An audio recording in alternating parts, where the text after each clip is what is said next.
शुरू अल्लाह के बाबरकत नाम से जो बड़ा मेहरबान और निहायत रहम करने वाला है। इस्लामी सबक आमोज और तारीखी वाक़यात किस्से कहानियों के इस सफर में एक बार फिर आपको खुशामदीद कहते हैं। सुल्तान महमूद गजनवी रहमतुल्लाह अलैह अपने कुछ सिपा सलारों के साथ जंगल के रास्ते से भटक गए। असर का वक्त तेजी से सूरज ढलने की तरफ गुजर रहा था। सुल्तान जंगल में रास्ता तलाश करने में सरगर्दान थे कि एक हिंदू धर्म की शहजादी पर निगाह पड़ी जो अपनी एक खास कनीज के साथ शायद शिकार पर निकल आई थी। अकेली शहजादी और उसकी कनीज इस चीज से बेखबर दरिया के किनारे पांव डुबोए बैठी खुशगपियों में मसरूफ थीं कि इनके पीछे एक जंगली रीछ आन पहुंचा। इस वक्त तक कि सुल्तान का तीर इसके हलक से पार होता, वो रीछ शहजादी की कनीज को एक हाथ के पंजे से ज़रब दे चुका था। इससे पहले कि शहजादी अपना तरकश संभालती और तीर कमान में लगाती, शायद बहुत देर हो जाती। सुल्तान महमूद गजनवी रहमतुल्लाह अलैह ने पे दर पे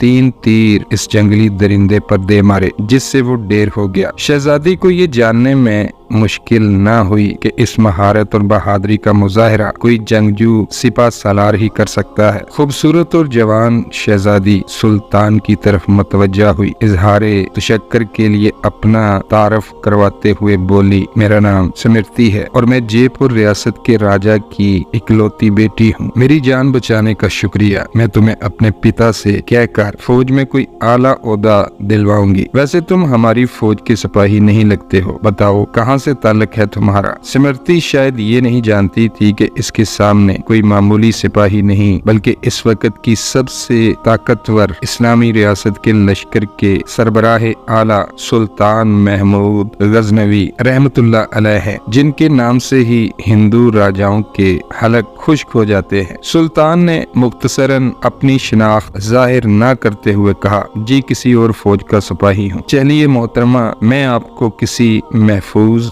मुकाम पर पहुंचा दूंगा। अब मेरे पीछे चलती जाएं। अंधेरा बढ़ता जा रहा है, रास्ता ना मिला तो शायद इसी जंगल में रात बसर करनी पड़ेगी। शहजादी स्मृति जान चुकी थी कि ये शख्स लालच और खौफ से पाक है। वो सुल्तान की नजरों में हयात देखकर खुद को महफूज महसूस कर रही थी। जंगल की खारदार झाड़ियों की वजह से शहजादी का पिराहिन मुख्तलिफ जगहों से छलनी हो चुका था। शहजादी थकावट से चूर चूर हो चुकी थी। सुल्तान ने शहजादी को सख्त पत्थरों और दरख्तों की ओट की तरफ इशारा करते हुए कहा, शहजादी आप इधर आराम कर लें। रात की तारीखी बढ़ रही है और मौसम में भी तगय्युर के आसार है। अंधेरे में मजीद सफर घने जंगल में करना दुश्वार है। अलल सुबह निकलें तो शायद मैं आपको किसी महफूज मुकाम पर पहुंचा सकूं। स्मृति के पास सुल्तान पर एतमाद करने के अलावा कोई दूसरा रास्ता ही नहीं था। सुल्तान ने महसूस किया कि शहजादी अपने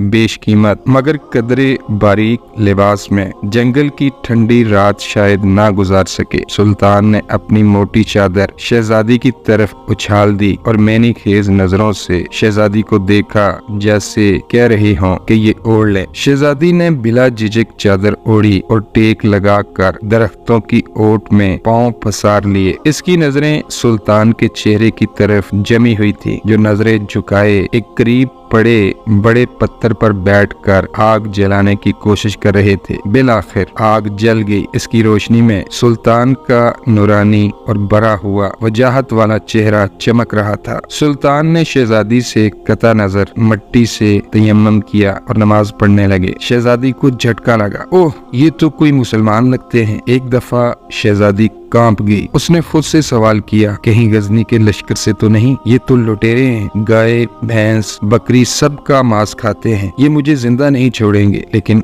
अगले ही लम्हे शहजादी अब तक इसके साथ गुजरे वक्त को याद करने लगी कि अगर ये इतना ही सफाक और जालिम होता तो मुझे रीछ से ना बचाता। और ना चाहते हुए भी शहजादी का दिल फिर से इत्मीनान और यकीन से भर गया। सुल्तान नमाज के बाद दुआ करते वक्त ज़ारो कतार रोने लगे। रोते रोते सुल्तान ने अपने खंजर की नोक अपने पाँव के अंगूठे पर रख दी और इसको दबा दिया। शहजादी देखती रही कि ये वजी नौजवान मर्द मुझसे गुफ्तगू گفتگو میں بے تکلف نہیں ہونا چاہتا۔ اگرچہ اس سے پہلے شہزادی نے سلطان کو اپنی طرف متوجہ کرنے کی پوری کوشش کی، لیکن سلطان نے اس خوبصورت لڑکی کی طرف دھیان نہ کیا۔ علل صبح سلطان نے شہزادی سے کہا، اب ہمیں نکلنا چاہیے۔ کچھ دور جا کر سلطان کو ایک سفید پتھر پڑا ملا جو سلطان کے سپاہی نشان چھوڑ گئے تھے کہ راستہ اس طرف ہے۔ یہ اس زمانے کا ایک طریقہ تھا کہ جنگل میں پتھر چھوڑے جاتے تھے تاکہ پیچھے آنے والا راستہ جان سکے۔ بالآخر شہزادی اور سلطان ایک ہموار راستے پر آن پہنچے۔ کچھ دور ایک چھوٹے سے گاؤں کے آثار نظر آ رہے تھے۔ سلطان نے کہا، یہ آپ کی ریاست کی حدود کا ہی گاؤں معلوم پڑتا ہے۔ شہزادی کہنے لگی، ہاں دیکھتے ہیں۔ گاؤں پہنچنے پر شہزادی نے گاؤں کے مکھیا کو بلاوا بھیج دیا۔ مکھیا اپنے کچھ ساتھیوں سمیت حاضر ہوا۔ شہزادی نے مکھیا سے کہا، ہمیں 2 برق رفتار گھوڑے دیے جائیں اور کچھ خشک اناج اس سپاہی کو دیا جائے۔ جب وہ اس گاؤں سے شہزادی کے محل کی طرف روانہ ہوئے تو شہزادی نے سلطان سے کہا، اجنبی، ہمیں تم پر بہت حیرت ہوئی ہے۔ آخر تم کس مٹی کے بنے ہوئے ہو؟ ساری رات تم اپنے خنجر سے زخم کریدتے رہے اور میری طرف توجہ نہ دی۔ تم چاہو تو ہمارے ساتھ محل چلو، ہم تمہیں انعام و اکرام سے بھر دیں گے اپنی جان بچانے کے بدلے میں۔ سلطان نے گھوڑے پر سوار ہو کر شہزادی سے کہا، شہزادی صاحبہ، زخم اس لیے کرید رہا تھا کہ آپ کا حسن میرے ایمان کو زد نہ پہنچا سکے اور میری توجہ میرے درد کی طرف رہے اور آپ کی طرف نہ بڑھے۔ شہزادی شرارت بھری نظروں سے شرماتے ہوئے کہنے لگی، کیا تمہیں یہ موقع گوانا چاہیے تھا؟ ہم سے خلوت میں ملاقات کے لیے لوگ اپنی ریاستوں سے دستبردار ہونے کو تیار ہیں۔ سلطان کہنے لگا، شہزادی میں مسلمان ہوں اور محمد مصطفیٰ صلی اللہ علیہ وآلہ وسلم کا غلام ہوں۔ میری نظر آپ کے جسم پر نہیں بلکہ اپنی روح پر تھی۔ شاید میرے جسم سے گناہ کا داغ دھل جاتا، لیکن میں اپنی روح پر اس گناہ کبیرہ کا داغ لے کر اپنے نبی صلی اللہ علیہ وآلہ وسلم کے سامنے کیسے پیش ہوتا؟ مجھے یہ گوارا نہیں تھا، کیونکہ الحمدللہ میں ایک سچا مسلمان ہوں۔ شہزادی جو بہت پہلے سلطان پہ فدا ہو چکی تھی، یہ جواب سن کر اس سپاہی کی اپنے سچے مذہب اسلام کے ساتھ لگاؤ، محبت اور وفاداری دیکھ کر ان کے کردار سے متاثر ہوئے بنا نہ رہ سکی، جیسے اس کا دل اسی اجنبی کے مذہب اور زندگی میں شامل ہونے کو بے قرار ہو۔ بالآخر سلطان نے اجازت چاہی۔ شہزادی کہنے لگی کہ اپنا اور اپنی فوج کا نام تو بتاتے جاؤ، ہم یاد رکھیں گے۔ سلطان نے چادر سے نقاب اوڑھا، تیر ترکش کندھے پر ڈالے، تلوار اپنی میان میں ڈالی اور گھوڑے کی رکابیں پکڑتے ہوئے بولے، شہزادی، میرا نام سلطان محمود غزنوی ہے اور میں غزنی کی عظیم و شان فوج کا سپہ سالار